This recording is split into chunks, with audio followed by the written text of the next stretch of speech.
Hello दोस्तों, कैसे हो आप सब। आप सभी का इस यूट्यूब चैनल पर बहुत बहुत स्वागत है। Please like, share and subscribe. 4 रानियों वाला राजा। एक बार एक रईस राजा था जिसकी 4 रानियां थी।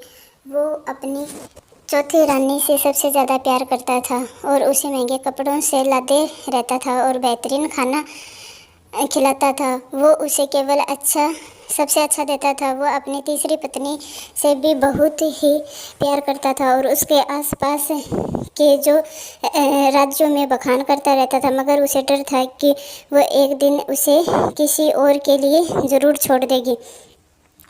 वो अपनी दूसरी पत्नी से भी प्यार करता था और उसकी हमराज थी और उसके साथ हमेशा सहानुभूति, इज्जत और धैर्य से रहती थी। जब भी राजा को कोई परेशानी होती तो उसे बताता था कि वह राजा को उस परेशानी का हल बता सके। राजा की पहली पत्नी राजा की सबसे वफादार थी और राज्य और उसकी दौलत बढ़ाने में हमेशा उसकी मदद करती थी, मगर वह अपनी पहली पत्नी से प्यार नहीं करता था। एक बार राजा बीमार पड़ गया था और उसे समझ में आ गया था कि उसके पास ज़्यादा समय नहीं है। इसलिए उसे अपनी चौथी पत्नी से पूछा कि मैंने सबसे ज़्यादा प्यार तुमसे किया है और तुम्हें सबसे बेहतरीन चीज़ों से नवाजा है और तुम्हारा सबसे ज़्यादा ध्यान रखा है। अब जब मैं अंतिम समय में जा रहा हूँ, क्या तुम मेरे साथ देने के लिए मेरे साथ चलोगी? तब उसकी चौथी पत्नी ने जवाब दिया कि बिल्कुल नहीं। उसकी बात राजा के दिल में छुरी की जैसी चुभी। अब दुखी राजा ने अपनी तीसरी पत्नी से पूछा कि मैंने जिंदगी तुमसे प्यार किया है। अब मैं जा रहा हूँ, क्या तुम मेरे साथ चलोगी? नहीं, ऐसा तीसरी पत्नी ने जवाब दिया।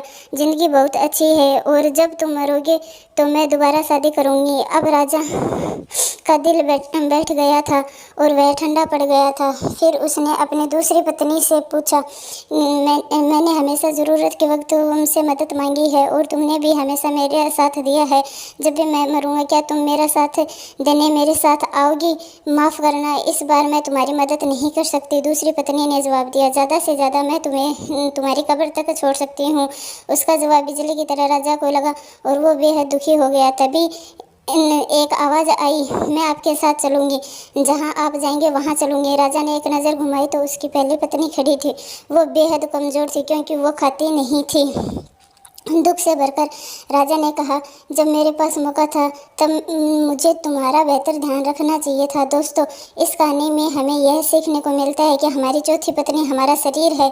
हम चाहे इसे सजाने धजाने में कितना भी दिल लगाए, मृत्यु के समय हमें छोड़ ही जाएगा। हमारी तीसरी पत्नी हमारी संपत्ति और दौलत है। जब हम मरते हैं तो औरों को मिल जाती है। और हमारी दूसरी पत्नी हमारा परिवार और मित्रगण है।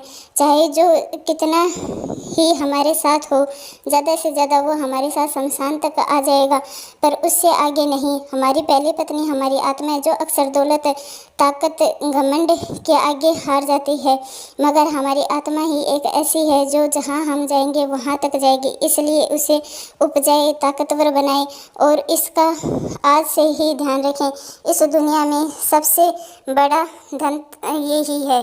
Please like, share and subscribe.